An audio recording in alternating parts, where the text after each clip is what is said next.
Hello everybody, and welcome to what I think is about plan D in terms of videos for this week. I had wanted to get out on my bike, as I mentioned last week. Unfortunately, it was my birthday this week, which wasn't unfortunate in and of itself.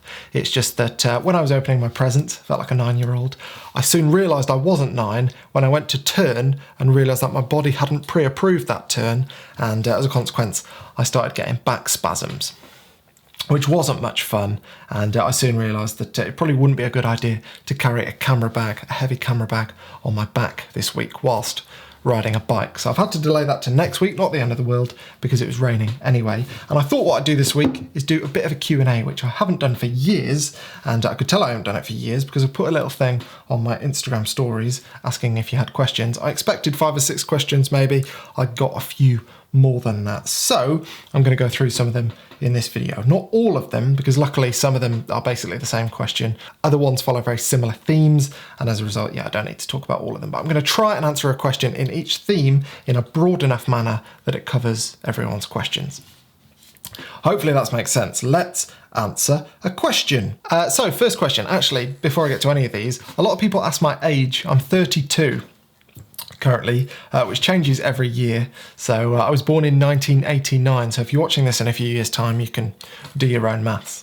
And if you are watching this in a few years' time, there's a good chance that if you watch a current video, as in then, in a few years' time, I'll have more grey in my beard then, sadly, but such is life. Anyway, the questions I got asked this week: should I go mirrorless? Is that the future?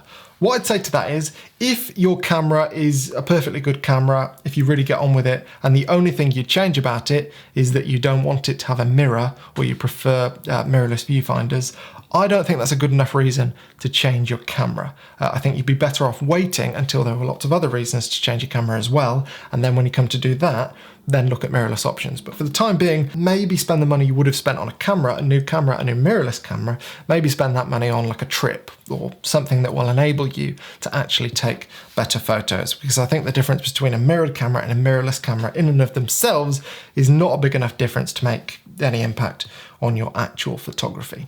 What is your view on having a recognizable photographic style? Is this a way to get photos noticed? Yes. And that is the problem, I think, with styles or trying to develop styles a lot of the time, which I completely sympathize with.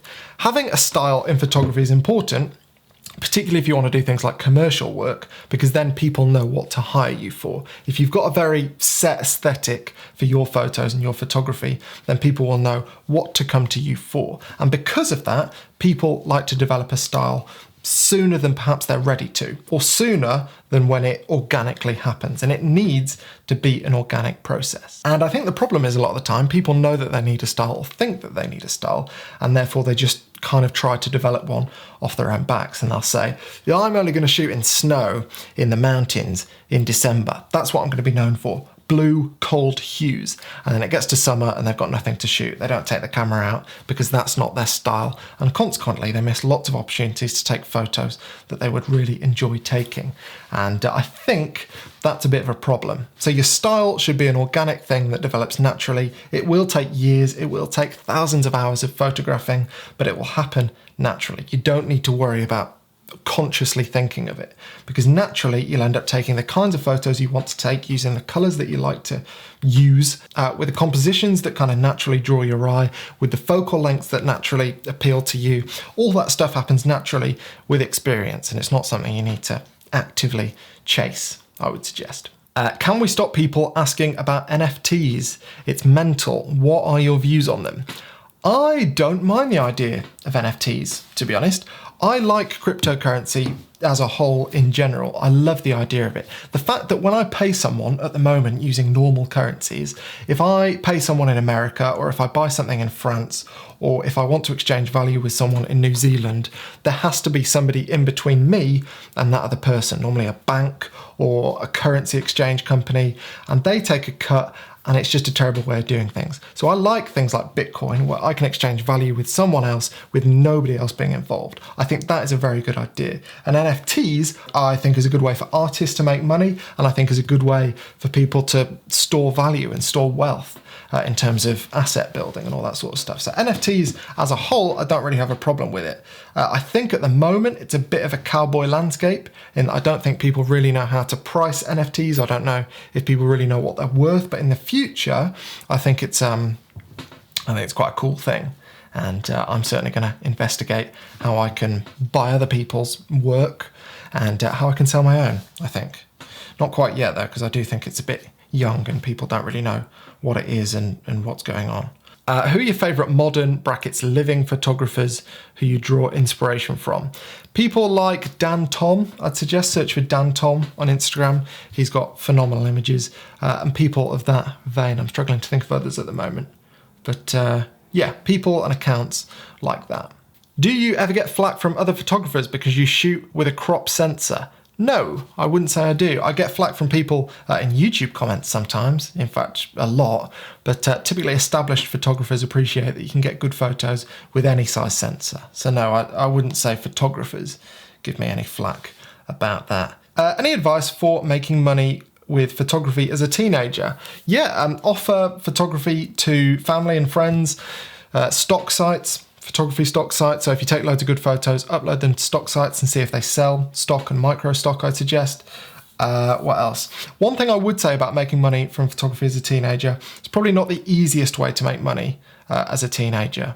It's one of the more fun ways, I'd have thought, but probably not the easiest. So if you're looking to make money for whatever, photography probably isn't the first place I'd look, really. But like I say, it is a fun way, so there is that. Best way to carry camera gear while gravel riding.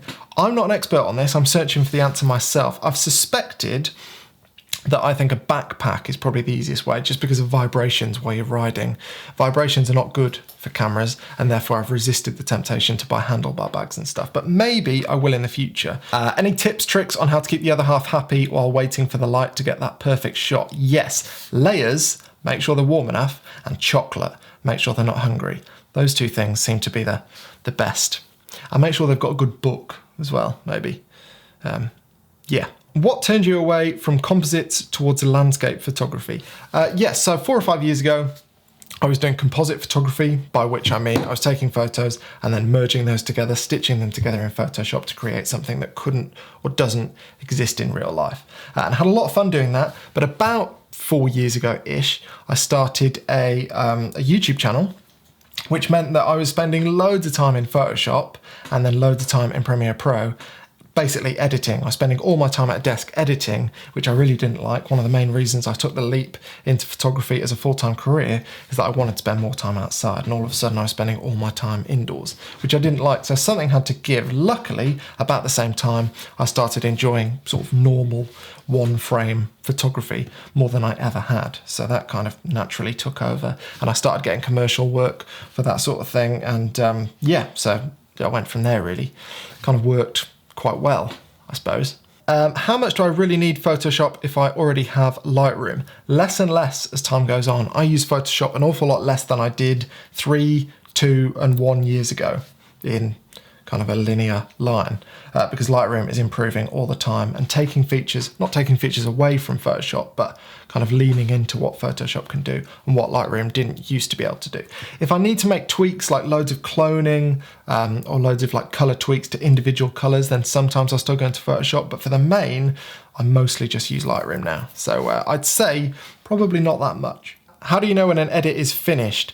Leave the edit, go make a cup of tea or go for a walk, come back, and if you still like the photo, still think it looks good, then it's ready. If not, edit it again, go away again, come back, and if you like it, it's ready. If not, edit it again, go away, the circle continues. That's the only way to know. You basically need to give yourself distance from a photo between editing it and assessing whether or not it's finished to know whether it's finished, because your eyes adjust and you sort of forget what natural colours are and all that kind of thing. So yeah, having space from your edit is a big thing. If you could change one thing about your current camera, what would it be? I'd make it that big. I'd make it really tiny. That'd be pretty cool. And then I could put it in my pocket. I wouldn't need to worry about a camera bag, and I could have gone out on my bike today, which I think we can all agree would have been more interesting. Do your family and friends ever take the piss out of you for being on YouTube? Yes, all the time. But the joke's on them, because I love my job. What worried you most about starting a YouTube channel? Probably that, but it's honestly fine. and I love it. How do you stay motivated to keep shooting the same locations over and over? I think for some people, they think new locations are necessary for good photos. Going to new places all the time, that's the way to keep things fresh. For me, the outlook that I have is that the challenge of photography is what keeps me going back for more. And it's really challenging to go to the same places all the time and try and get different results. And that is what's going to improve you as a photographer. And ultimately, if you're going to new places all the time, it becomes easy to get new and interesting photos. And therefore, you lose the challenge and you lose the interest eventually. And in times where I've kind of traveled an awful lot in the space of 2 or 3 months, I found that I turn up at a new location and go, bosh, bosh, bosh, bosh. I don't press the shutter with my left. It's always yeah, you know what I mean. I just take loads of photos. It's easy. I don't really have to think about it. And that's boring. So yeah, I try and spin it and look at having to go to the same locations all the time as an opportunity to see new things and yeah, challenge myself. Wide or telephoto for landscape and mountains? Wide, I'd say, on balance, but 24-70 I think does a pretty good job in both. So yeah, 24-70 is pretty good lenses. Polarisers. I use polarisers probably about 15% of the time, between sort of 10 and 20% of the time. So yeah, 15% of the time. And recently, here they are.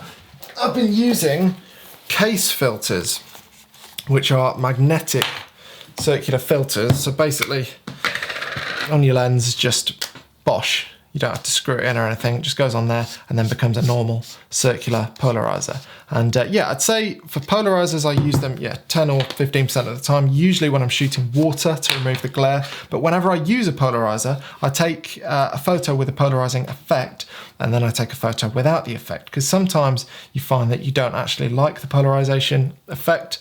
Other times you find that you like it in some parts of the image, usually on the water if it's removed the glare, but you don't like what it's done to the mountains, for example.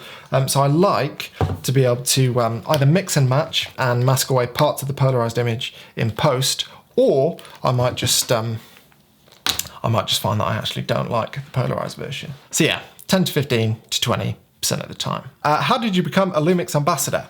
Basically, before the release of the G9, I got very excited about it, made a video about the press release thing with all the specs, and I got an email from Lumix about that video saying, do you want to try one out when we have one available? I said yes, I loved it, I bought one, and then from there we started doing little bits of work together. I did a couple of talks for them, I did some sponsored videos for them, what else did I do for them? I did some social media stuff for them, and over the course of time we've just worked together. They're fantastic people, I love their cameras, and yeah, that is how that works. Essentially, it's been good, but basically it came about because I loved their cameras in the first place. And that is, to be honest, where most relationships like that start. You have to love the stuff before the company is willing to do any work with you.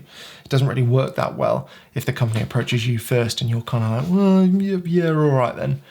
I think people can normally see through that. Have you ever taken photos in Northern Ireland? No, I went to Northern Ireland once, actually for a Lumix thing. I flew there for the afternoon, did a talk, and then flew back. So I didn't get to take any photos. Now, I would love to go to the island of Ireland though. I was going to go to the Republic of Ireland last year to take some photos, the west coast, but then COVID struck. So I'm hoping to do that soon. And if I do that, I'll probably try and pop up to Northern Ireland too. Photography university, worth it or not? Difficult to say. Different situations probably end up with different advice.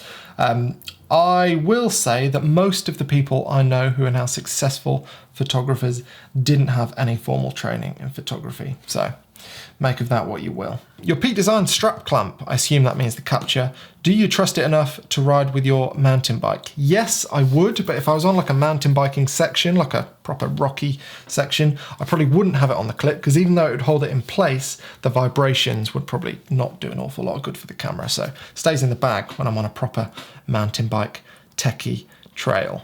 Best tip for protecting cameras in rainy weather while using them? You can get all sorts of kind of caps for them, basically. I think Peak Design, in fact, make like a waterproof shelter for cameras that you can use while you're out in the rain. To be honest, all my cameras that I use are weather sealed, so it's not something I really ever think about. I do often think about trying to keep the lens cap on the lens, except for the very moment that I'm shooting, just to keep water off the front element, because that can ruin photos. And I also use lens hoods to that effect to try and keep water off the front element. But other than that, I'm not really too fussed about my camera getting soaking wet, because yeah, it's supposedly made to be able to deal with it. What was the moment you were certain that photography could become your full-time job?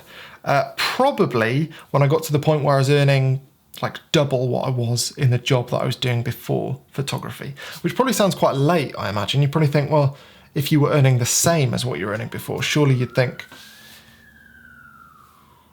sorry, siren. Yeah, you'd probably think that you'd feel comfortable calling it a full-time job when you were earning what you were at your previous job. The thing is about photography and YouTube and all these kinds of jobs is that they're not particularly stable.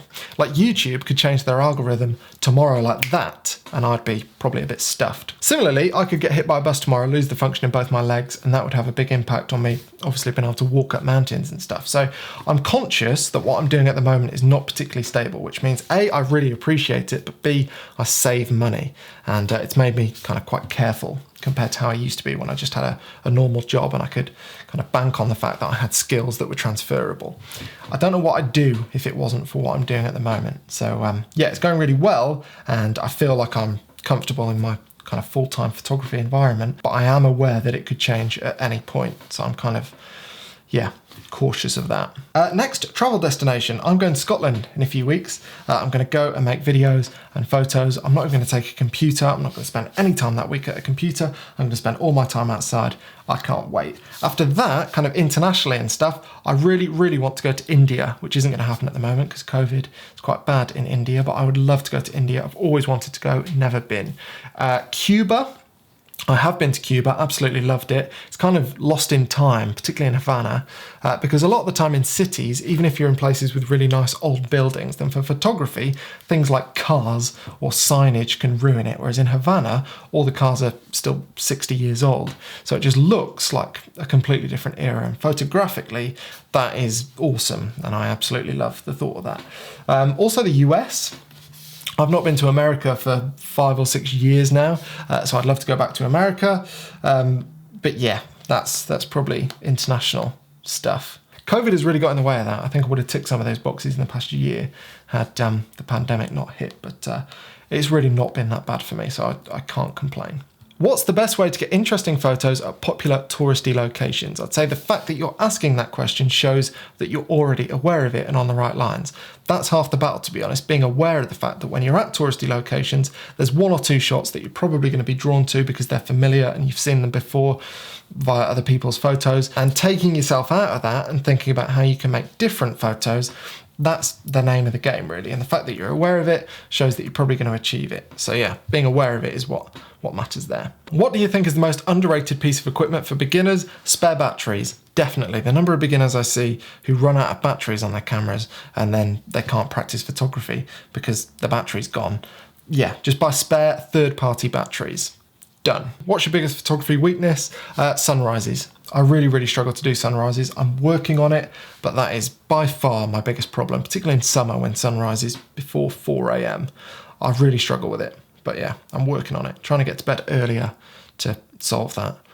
It's really not easy though. How excited are you for the Wii One to arrive? Very excited. Emily and I have bought absolutely nothing now.